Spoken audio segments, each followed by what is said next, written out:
Welcome to VKR explain world. I parry everything episode 4. మీరు ఇంతవరకు నేను ఎక్స్ప్లెయిన్ చేసిన ముందు ఎపిసోడ్లని చూడకపోయి ఉంటే డిస్క్రిప్షన్ లో లింక్స్ పెట్టాను, వెళ్ళి చూసేయండి. తర్వాత ఈ వీడియోని చూడండి. అలాగే వీడియో నచ్చితే ప్లీజ్ వీడియోని లైక్ చేసి ఛానల్ ని సబ్స్క్రైబ్ చేసుకోండి. మరికెందుకు ఆలస్యం, రండి వీడియో స్టార్ట్ చేద్దాం. ఇంతకు ముందు గిల్బర్ట్ నూర్ కి మధ్య ఫైట్ జరుగుతుంది. గిల్బర్ట్ చేసిన ఏ అటాక్ కూడా నూర్ కి ఏమి చేయదు. అయినా నోర్ ఓటమిని ఒప్పుకొని అక్కడి నుంచి వెళ్లిపోతాడు. తర్వాత లియా వచ్చి నోర్ కి అసిస్టెంట్ గా ఉంటానని చెప్తుంది. నోర్ మాత్రం అస్సలు కుదరదంటాడు. అయినా లేన్ మాత్రం తన మాట వినదు. రాజమహల్ లో లేన్ బ్రదర్ ఆలోచిస్తూ ఉంటాడు, నాన్నగారు ఆ కత్తిని నోర్ కి ఎందుకు ఇచ్చాడు, అది మా ఫ్యామిలీకి చాలా ముఖ్యమైంది అనుకుంటాడు. కింగ్ వయసులో ఉన్నప్పుడు అడ్వెంచర్ గా ఉండేవాడు. అప్పుడు డంజన్ లో చాలా లోపలికి వెళ్ళినప్పుడు తనకి ఆ కత్తి దొరికి ఉంటుంది. దాన్ని వింత మెటల్ తో తయారు చేశారు. ఎంత పవర్ఫుల్ అటాక్ చేసినా చిన్న గీత కూడా పడదు దానికి. అందుకే దాన్ని అన్బ్రేకబుల్ బ్లేడ్ అని కూడా పిలుస్తారు. అసలు దేంతో ఆ కత్తిని తయారు చేశారో అర్థం కాదు. రేకి మాత్రం నేను తప్పుగా ఆలోచిస్తున్నానా, రాజ్యం చుట్టూ యుద్ధ మేఘాలు కమ్ముకుంటున్నాయి, అందుకే రాజు ఆ కత్తిని నూర్ కి ఇచ్చి ఉంటాడు. తన మీద పూర్తి నమ్మకం ఉంది రాజుకి, యుద్ధంలో రాజ్యాన్ని కాపాడతాడని. ఒక పెద్ద మాన్స్టర్ ని చంపి రాజకుమారిని కాపాడాడు. రాబోయే రోజుల్లో తను గొప్పగా ఏదో చేయబోతున్నాడు. తర్వాత లేన్ నోర్ తో అంటుంది, ఇప్పటి నుంచి నేను నీ అసిస్టెంట్ గా ఉంటాను అని. నోర్ మాత్రం ఈ పిల్లని నేను డ్రైనేజ్ క్లీన్ చేసేటప్పుడు తీసుకువెళ్లి చూపెట్టాలి, అటు నుంచి అటే పారిపోతుంది అని. ఫుడ్ తిన్న తర్వాత ఇద్దరు గిల్డ్ మాస్టర్ దగ్గరికి వెళ్లి నెక్స్ట్ వర్క్ ని అడుగుతారు. మాస్టర్ రాజకుమార్ ని చూసి షాక్ అవుతాడు. లేన్ మాత్రం నేను ఇప్పుడు అడ్వెంచరర్ గా మాత్రమే ఇక్కడికి వచ్చాను, నెక్స్ట్ వర్క్ ఏంటో చెప్తే నేను చేస్తాను అంటుంది. అప్పుడే నోర్, ఇద్దరం కలిసి చేసే పని ఏదైనా ఉంటే చెప్పండి. లేన్ ర్యాంకు బి, అందుకే గోబ్లిన్ ని చంపే వర్క్ నిస్తాడు. ఆ మాట వినగానే నోర్ షాక్ అవుతాడు. నా ర్యాంక్ ఎఫ్ ర్యాంక్ లో ఉన్న వాళ్ళకి ఇలాంటి పనులు ఎప్పుడు చెప్పరు, కానీ తనకి ఈ అవకాశం వచ్చినందుకు సంతోషపడతాడు. గోబ్లిన్ చిన్న మాన్స్టర్స్, వాటిని చంపి కొత్తగా వచ్చిన వాళ్ళు వాళ్ళ స్కిల్స్ ని చూపిస్తారు. అలాగే ఈ పని నూర్ కి చాలా తేలిగ్గా అనిపిస్తుంది, ఎందుకంటే తనతో బి ర్యాంక్ కి సంబంధించిన లేన్ ఉంది కాబట్టి. మొదటిసారి అడ్వెంచర్ చేయాల్సిన పని చేయబోతున్నాడు అని చాలా సంతోషపడతాడు. కానీ లేన్ ర్యాంక్ ని తన స్వార్థం కోసం వాడుకుంటున్నానా అని కొంచెం ఫీల్ అయ్యి అదే మాటని లేన్ తో అంటాడు, నేను నీ ర్యాంకు ని వాడుకొని ఈ పనిని తీసుకుంటున్నాను, దీనివల్ల నీకు ఎలాంటి ఇబ్బంది లేదు కదా అని. లేన్ మాత్రం, నువ్వు నా గురువు, ఇప్పుడు నీ కోసం నేను ఏదైనా చేస్తాను అంటుంది. ఆ మాట విని మనోడు ఊపిరి పీల్చుకుంటాడు. కత్తి తీసుకొని బయటికి బయలుదేరుతుంటాడు. మాస్టర్ గట్టిగా అరుస్తూ, అరే మొత్తం వినైనా వెళ్ళరా, సగం సగం విని చస్తావా ఏంటని మ్యాప్ ని చూపిస్తూ, మీరు వెళ్లాల్సింది ఫారెస్ట్ ఆఫ్ బీస్ట్ లోకి, అక్కడ గోబ్లిన్ ని చంపాక దాని కన్నుని పీక్కొని రావాలి. మీరు నిజంగా గోబ్లిన్ ని చంపారో లేదో అనడానికి అదే సాక్ష్యం. దీనికి తగిన పైసలు కూడా మీకు వస్తాయి. ఇప్పుడు గోబ్లిన్స్ సంఖ్య బాగా తగ్గిపోయాయి, అవి దొరక్కపోతే ఏదో ఆకులు అలవులైనా తెంపుకొని రండి, కానీ ఖాళీగా మాత్రం రాకండి అంటాడు. అలా ఇద్దరు అడవిలోకి బయలుదేరతారు. నోర్ అక్కడ ఉన్న చెట్లను చూసి, ఇవి చాలా పెద్దగా ఉన్నాయి, డిఫరెంట్ గా కూడా ఉన్నాయి. అప్పుడు లేన్ అంటుంది, ఇక్కడి వాతావరణం బయటి దానికంటే కొంచెం వేరుగా ఉంటుంది, అందుకే ఈ అడవి ప్రత్యేకం. నోర్ అంటాడు, అసలు ఈ గోబ్లిన్స్ ఎలాంటి జీవులు అని. లేన్, చాలా వరకు ఇవి చిన్న చిన్న జంతువుల్ని, పండ్లని తిని కడుపు నింపుకుంటాయి, కానీ పొరపాటున మనం వాటి కంట్లో పడితే మనుషుల్ని కూడా తినేస్తాయి. వాటిని ఇలాగే వదిలేస్తే వాటి సంఖ్య చాలా వరకు పెరిగిపోతాయి. దాంతో వాటికి తినడానికి తిండి దొరకదు, ఇక మనుషులే వాటి ఆహారంగా మారతారు.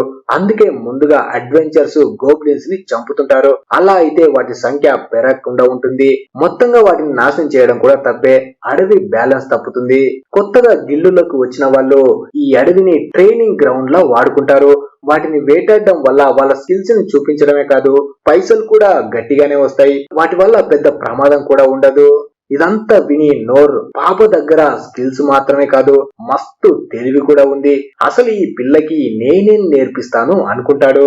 ఇద్దరు చాలా సేపు అడవిలో నడుస్తారు, కానీ ఒక్క గోబ్లిన్ కూడా కనిపించదు.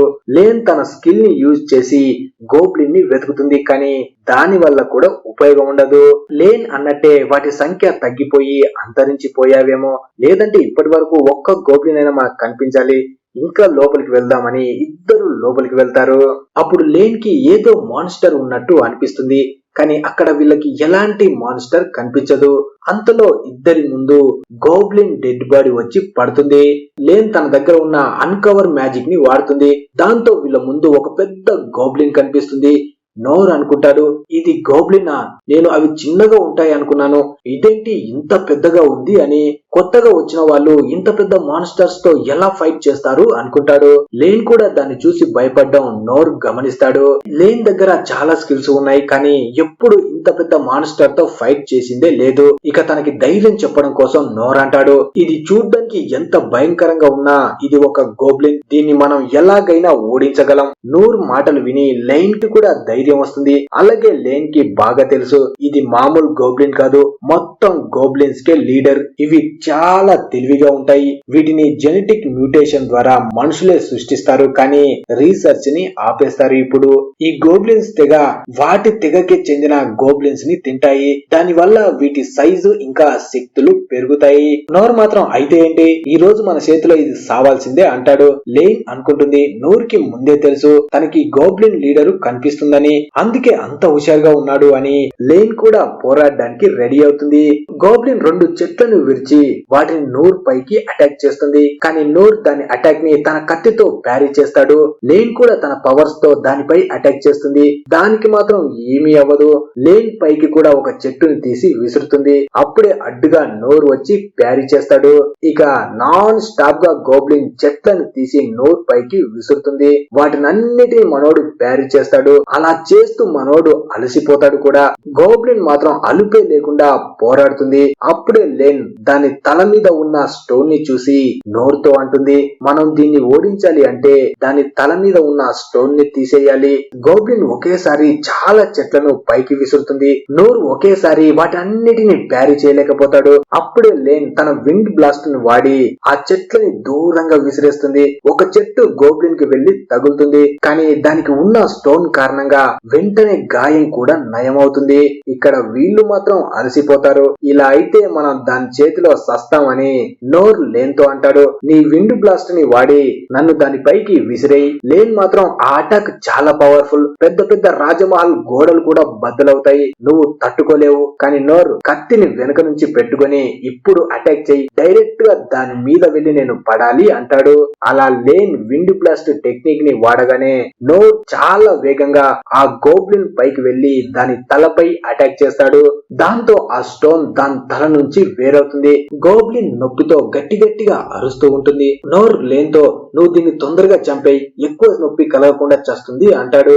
లేన్ కూడా తన పవర్ ని వాడి దాన్ని తగలబెడుతుంది. అలా ఇద్దరు కలిసి గోబ్లిన్ ని చంపేస్తారు. కానీ దాన్ని చంపినందుకు ఇద్దరు చాలా ఫీల్ అవుతారు. నోర్ అనుకుంటాడు, కొన్ని రోజులు గోబ్లిన్ హంటింగ్ చేయడం నుంచి దూరంగా ఉండాలి, ఒంటరిగా నేను నార్మల్ గా గోబ్లిన్ ని కూడా చంపలేకపోయా, ఇంకా ఎక్కువ ట్రైనింగ్ నేను తీసుకోవాలి అనుకుంటాడు. ఇక్కడ ప్రిన్స్ రెయిన్ కి గోబ్లిన్ లీడర్ గురించి తెలుస్తుంది. దీనికి కూడా కారణం డేరీ దశే అయి ఉండొచ్చు. దాని తల మీద ఉన్న మానా స్టోన్ చాలా పెద్దది, తేలిగ్గా ఎవ్వరు దాన్ని సొంతం చేసుకోలేరు. మాన్స్టర్స్ ని పవర్ఫుల్ సీల్ తో బంధించాం, చాలా రోజుల నుంచి అది ఆ అడవిలోనే ఉన్నట్టుంది. గోబ్లిన్స్ సంఖ్య అందుకే తగ్గిపోయింది, ఎందుకంటే ఈ గోబ్లిన్ లీడరే వాటిని తినడం వల్ల అనుకుంటాడు. రెయిన్ తన వాళ్ళతో, ఇక మనం దీని గురించి వివరంగా తెలుసుకోవాలి అని. ఇక్కడ లేన్ ఇంకా నోర్ ఇద్దరు గిల్డ్ మాస్టర్ దగ్గరికి వచ్చి మేము గోబ్లిన్ ని చంపేశాం అంటారు. అప్పుడు నోర్, నాకు చాలా భయం వేసింది, దాన్ని లేనే అంతం చేసింది అంటాడు. అలాగే మనసులో అనుకుంటాడు, ఈ రోజు నా ఫస్ట్ హంటింగ్ పూర్తయింది, పెద్ద దావతే చేసుకోవాలి అని. చూసే వాళ్ళకి ఇది సాధారణమైన విషయమే, కానీ నాకు కాదు అనుకుంటాడు. మాస్టర్ ఆలోచిస్తూ, లేన్ దాన్ని చంపుతూ ఉంటే నువ్వు పక్కన నిలబడి చూసావు అంతే కదా అంటాడు. దానికి నోరు, అవును, మొత్తం పని లేనే చేసింది, తను లేకపోతే నేను ఏమయ్యేవాడినో నాకే తెలీదు అంటాడు. లేన్ కి ఏమీ అర్థం కాదు, ఎందుకు నోరు అలా మాట్లాడుతున్నాడు అని.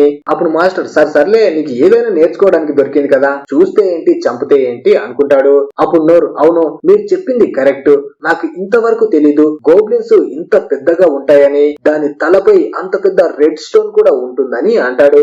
మాస్టర్ ఆ స్టోన్ గురించి తెలియగానే, స్టోనా, ఏ స్టోను, మీరు చంపింది గోబ్లిన్నే కదా. అప్పుడు లేన్, అవును, మేము చంపింది గోబ్లిన్నే. అప్పుడు మాస్టర్, సరే అయితే ఆధారంగా దాని కన్ను తీసుకురామని చెప్పాను కదా, తీసుకువచ్చారా, ఇటు ఇవ్వండి, మీకు పైసలు ఇస్తాను అంటాడు. కానీ నోర్ మాత్రం, అరేరే, మీరు చెప్పింది మర్చిపోయి మేము దాన్ని కాల్ చేశాం అంటాడు. అలా ఎపిసోడ్ 4 ముగుస్తుంది. మరి నెక్స్ట్ ఎపిసోడ్ కావాలనుకునే వాళ్ళు ప్లీజ్ వీడియోని లైక్ చేసి ఛానల్ ని సబ్స్క్రైబ్ చేసుకోండి. Thanks for watching.